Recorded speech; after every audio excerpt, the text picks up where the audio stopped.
La antropología de la teoría de género, entendiendo la complejidad humana, la disparidad y la complejidad que integra la naturaleza humana y todos sus elementos, ¿no?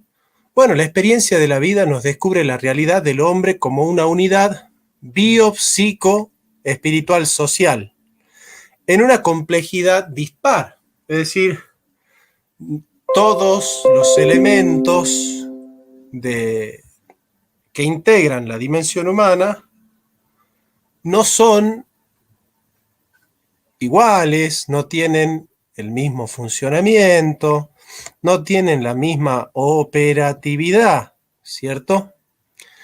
Esta realidad ha sido advertida en todas las culturas y ha llevado a la afirmación de que en el caso humano hay algo que no es solamente su cuerpo. Los enterratorios y las afirmaciones respecto a la vida de ultratumba, el desarrollo de la religiosidad como vínculo con realidades no materiales, las afirmaciones sobre el fenómeno del amor y del odio, las explicaciones respecto al origen de la vida de cada ser humano, han cuajado en las comprensiones que señalan la existencia del alma y el cuerpo, mente y cuerpo. Las teorías filosóficas y las doctrinas religiosas, al hacerse cargo de estas comprensiones, se debaten en diversas maneras de asumir esta complejidad no homogénea. En este horizonte hay dos grandes posiciones teóricas con variantes internas: el dualismo y el integralismo. El contradictor de ambos es el monismo materialista, que reduce los fenómenos psíquicos y espirituales a puro efecto intangible de la corporeidad. No podemos detenernos en señalar aquí las dificultades que esta tesis tiene para dar razón de estos fenómenos. Los dualismos, como afirmación de dos realidades, relativa o totalmente suficientes, se decantan alternativamente por o el polo de la materialidad o el polo del psiquismo.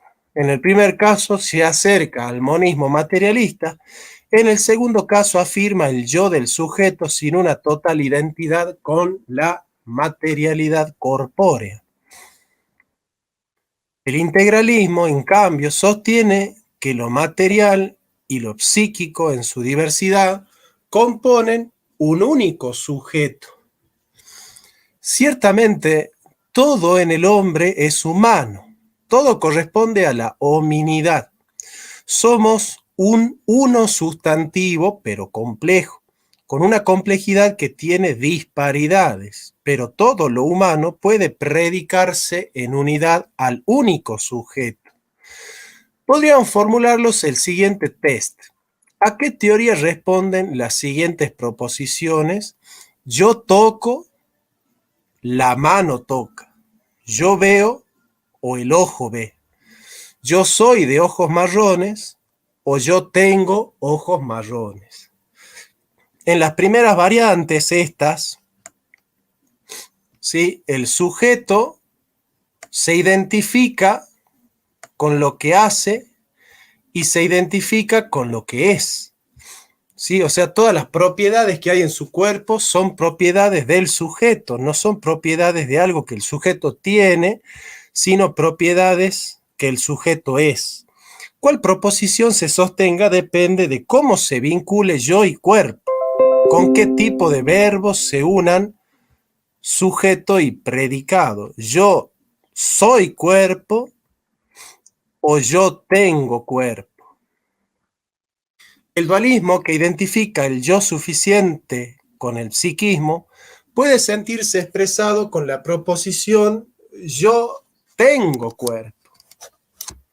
Su tarea ulterior es explicar de qué manera el yo, el alma, la psique, la mente, ejerce su acción sobre esa otra realidad que es el cuerpo.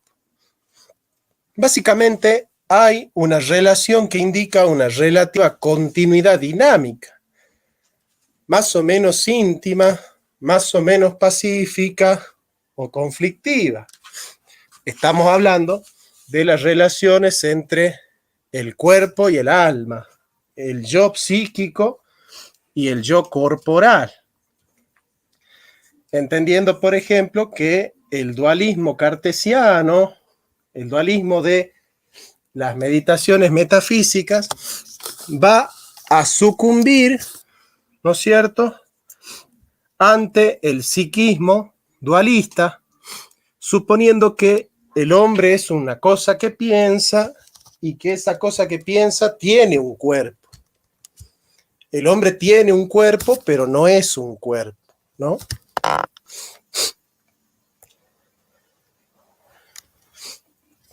Básicamente, podemos hablar de continuidad o discontinuidad, de continuidad o de ruptura entre lo que es el yo corpóreo y el yo psíquico.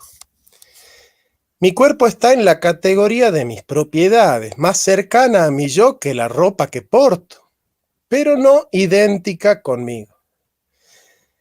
Este es el caso del dualismo, ¿no? El integralismo se ve expresado con la proposición yo soy cuerpo, pero inmediatamente aclara que no solamente cuerpo, para no deslizarse hacia el monismo materialista. El integralismo sostiene que el yo es una complejidad biopsico-socio-espiritual con unidad óntica pero dinámica. El realismo de esta tesis requiere que se haga cargo de las dificultades que la disparidad y heterogeneidad interna tienen en esta unidad, tal cual se presenta la vida humana. Accediendo ya a la problemática de las perspectivas, teorías e ideologías de género, ¿no? Sexo, sexualidad y género. Por su corporeidad, el ser humano se presenta en las dos modalidades del sexo. Por la complejidad que hemos descrito, esta realidad se despliega en tres planos: sexo, sexualidad y género. Podemos representar esta estructura óntico-dinámica en el siguiente cuadro: sexo, sexualidad y género. En el aspecto del sexo, en la dimensión sexual, nosotros encontramos lo biológico. Lo biológico es el aspecto más objetivo de la identidad. Y en este aspecto biológico encontramos las dos determinaciones gonádicas, genéticas, que son el varón o la mujer. Esta determinación es objetiva, por eso hay una libertad que tiene el médico de decir, como canta una canción de Vicentico, cuando el doctor dijo: Señor, lo felicito, es un varón. Sí, se puede reconocer que en el ser humano hay una realidad biológica que viene dada, que viene totalmente determinada por los aspectos de las gónadas, ¿cierto? En este caso, las opciones gonádicas son XX y XY. ¿Bien? El aspecto gonádico va a marcar el aspecto morfológico y fisiológico de la persona, es decir, si a la personita el desarrollo corporal le va a ir por el lado de la fisonomía del varón o por el lado de la fisonomía de la mujer. Esto es muy importante tener en cuenta porque, por ejemplo, hay ciertas ideologías en Europa, sobre todo en España, que es bastante vanguardia en los temas del progresismo, que plantea, por ejemplo, que al ser humano, cuando nace, no se lo identifique como varón o como mujer, entonces que el médico no tenga el derecho a decir, lo felicito es un varón o lo felicito es una mujer. El médico lo único que tiene que decir es, lo felicito es un nuevo individuo de la especie humana. Y ya cuando tenga edad podrá autopercibirse y, bueno, asignarse el sexo que quiera, como si el sexo fuese algo subjetivo, algo que construye el sujeto, ¿verdad? Bueno, paralelamente al desarrollo objetivo, que es el biológico, fisiológico, tenemos un desarrollo que tiene una cierta dimensión subjetiva, pero que no parte de lo subjetivo, sino que parte de lo objetivo. Es decir, tiene como punto de partida aquello que viene dado en la biología. No es un desarrollo totalmente autónomo con respecto a lo que viene dado en las gónadas, ¿cierto? Pero decimos que sí es, que sí tiene un aspecto subjetivo, porque efectivamente acá nosotros tenemos que ya hay concurso del sujeto, ya hay concurso del sujeto. En este aspecto, que no es el del sexo, sino el de la sexualidad, aparece la psicología, la espiritualidad, en el sentido de aquello que está relacionado con el alma, ¿no es cierto?, con la psique, y efectivamente la orientación sexual. Este aspecto subjetivo tiene que ver con la personalidad. Si el varón puede tener una personalidad masculina o una personalidad femenina, es decir, aspectos que son más consonantes con el desarrollo psicológico de una mujer o aspectos que son más consonantes con el desarrollo psicológico del varón. En la espiritualidad, evidentemente, ahí surge, bueno, cómo es que se va comprendiendo el sentido de la vida.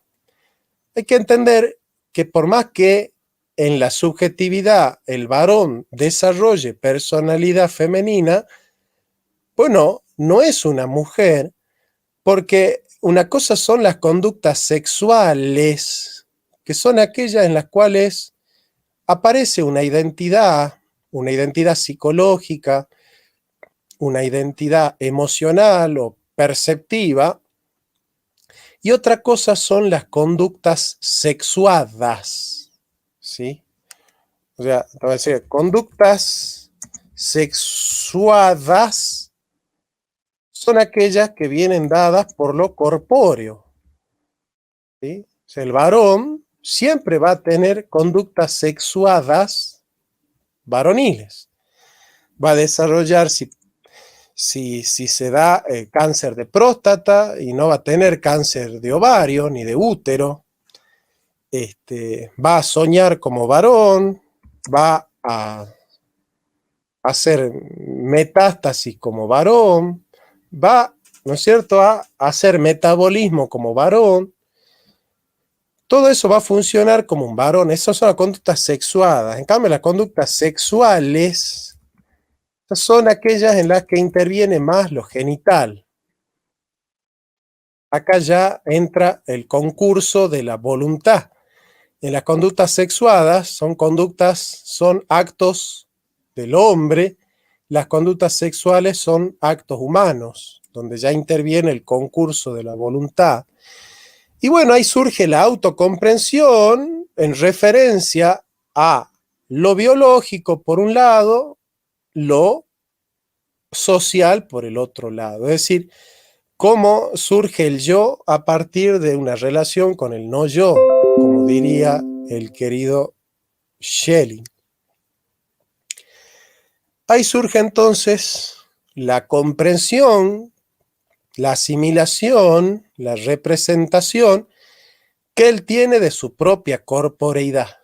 En esa autocomprensión, en esa representación, en ese imaginario, el sujeto puede sentirse en continuidad y en armonía con lo genético gonádico o en discontinuidad y ruptura. ¿Ven? Ahí estoy haciendo el puentecito. ¿Ven? Entonces puede aparecer como continuidad y la persona resuelve bien el Edipo y es heterosexual, o en discontinuidad y ruptura y la persona es homosexual, ¿cierto? No resuelve bien la integridad entre el alma y el cuerpo, sino que hay una ruptura psicológica de la persona.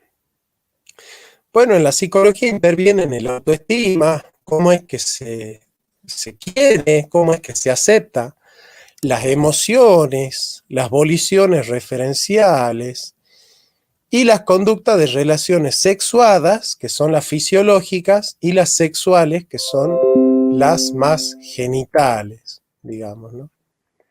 Conductas genitales. Evidentemente, el hombre es un ser, un animal bio, psico, socio-espiritual, ¿no? Acá está muy marcado eso. Es un animal bio, psico, socio-espiritual. Aquí, el ser humano, vamos completando el cuadrito, el ser humano es un ser psicosocio-espiritual.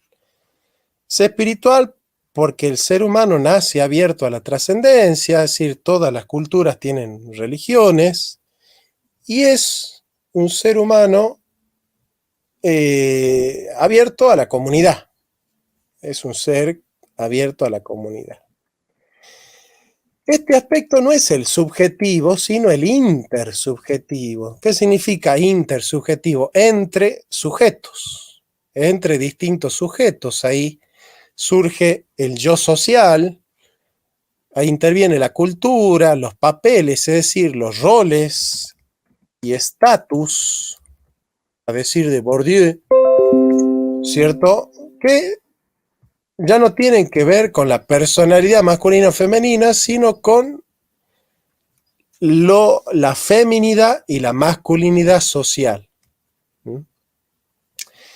Bueno, ahí aparece la ética, los valores, por ejemplo, la caballerosidad, la delicadeza de la mujer, las costumbres, como por ejemplo se acostumbra a tratar a las mujeres en esa cultura, cómo se los trata a los varones, qué rol tienen los varones en la comunidad, si son guerreros, si la mujer es la que organiza la casa, si, bueno, esas son las representaciones sociales, digamos, ¿no? De lo que es la vivencia cultural. Y bueno, y ahí aparecen las leyes que tratan de regular aquellas peculiaridades de la mujer y las peculiaridades del varón, ¿no? En este caso, una ley, por ejemplo, que jubila a las mujeres 5 años antes, no tiene que ver con la ideología de género, que supone que cada uno es lo que autopercibe, sino más bien suponiendo la identidad biológica que los hace diferentes, concibiendo ese punto de partida objetivo, se le da a la mujer aquello que se piensa que es propio de la mujer. Esté bien o esté mal, no importa ahora eso, ¿no? Entonces, cada vez que surge una ley que contempla el aspecto fisiológico y que le da a la mujer lo suyo y al varón lo suyo, esa ley está con perspectiva de género. El Vaticano desarrolla este tipo de pensamientos con perspectiva de género. Ahora, ¿cuál es la diferencia entre la perspectiva de género y la ideología de género? que la ideología de género no tiene como punto de partida lo que está dado en la biología, sino más bien desconociendo, ¿eh? desconociendo lo fisiológico, desconociéndolo, ¿no es cierto? Simplemente a través de las representaciones psicológicas, a través de las comprensiones, las voliciones y las autocomprensiones, como si el punto de partida de lo psicológico fuese lo psicológico mismo y no lo genético. Bueno, la ideología de género entonces supone que al ser el sujeto algo autopercibido, bueno, hay que darle al sujeto lo que es propio de la mujer en virtud de su autopercepción. Sé la diferencia entre la perspectiva de género y la ideología de género. La perspectiva de género parte del objetivo, y eso lo aceptamos nosotros los cristianos, y la ideología de género, esa es, empieza ya con lo subjetivo de la psicología, ¿sí? Entonces pierde nexo con lo objetivo de la biología.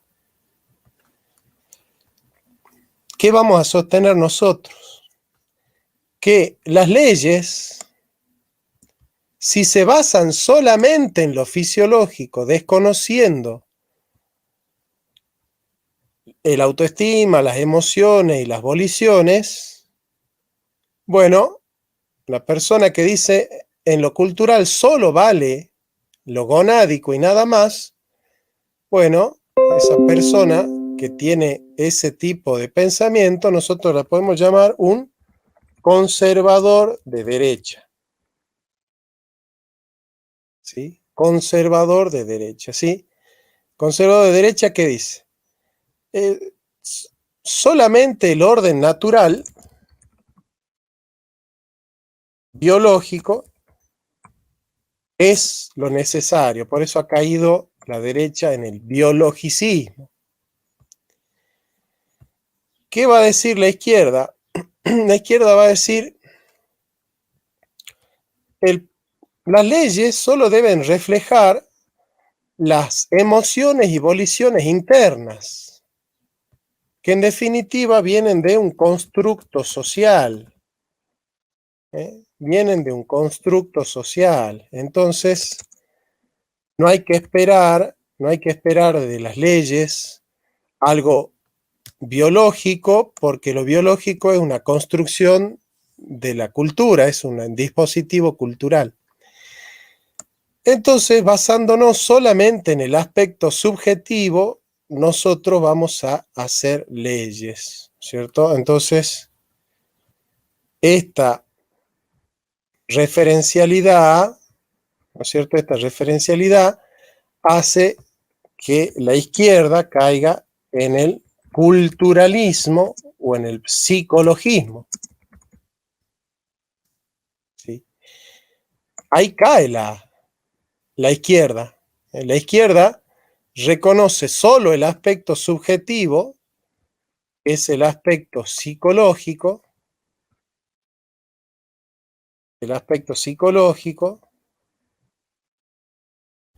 mientras que la derecha solo se basa en el aspecto biológico. Entonces, al sujeto hay que tratarlo solamente desde lo biológico. ¿Qué es lo que vamos a sostener nosotros? Una tercera posición en este tema, que va a consistir en lo siguiente.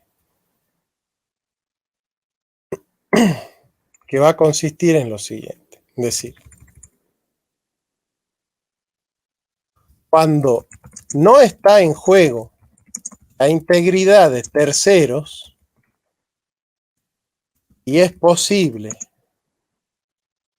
respetar la percepción del otro con el simple criterio de la cordialidad empática, uno puede reconocer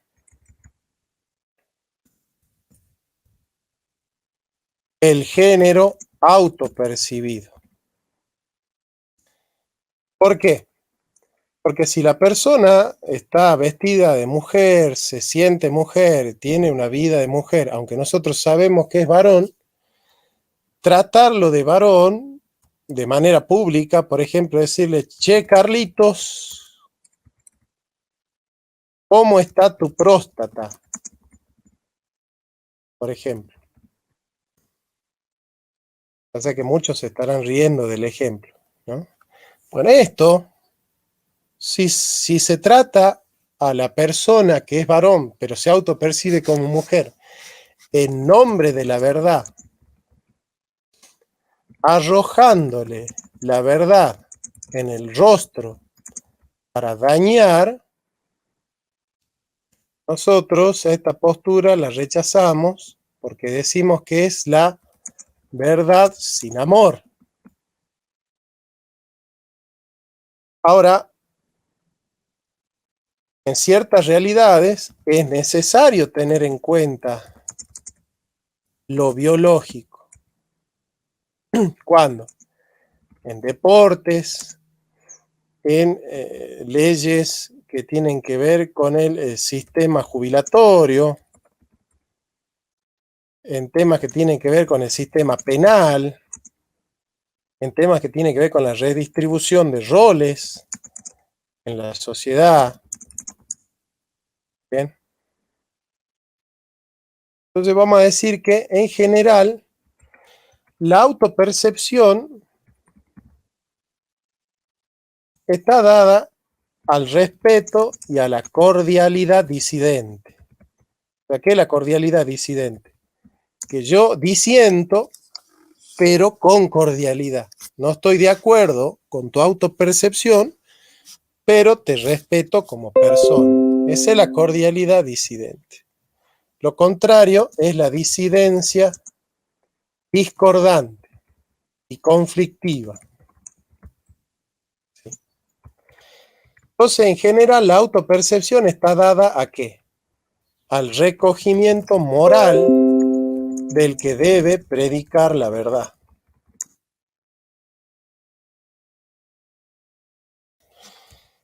En cambio, la heteropercepción objetiva está dada para las leyes, porque las leyes tienen un ordenamiento social y el ordenamiento social es objetivo. Por eso hablamos de comunidad, porque hay algo en común. ¿Y qué es lo que tienen en común todas estas realidades? Lo objetivo. Entonces, hay un margen donde aparece lo objetivo, pero siempre desde la cordialidad disidente, siempre desde el respeto, siempre desde la cordialidad, desde la empatía, siempre desde la elegancia y nunca desde la soberbia y desde el maltrato, ¿sí? Bueno, eso es lo que a mí me gustaría que se entienda y esto es lo que es necesario entender para una comprensión cristiana de estos temas. Les mando un fuerte abrazo. Nos vemos.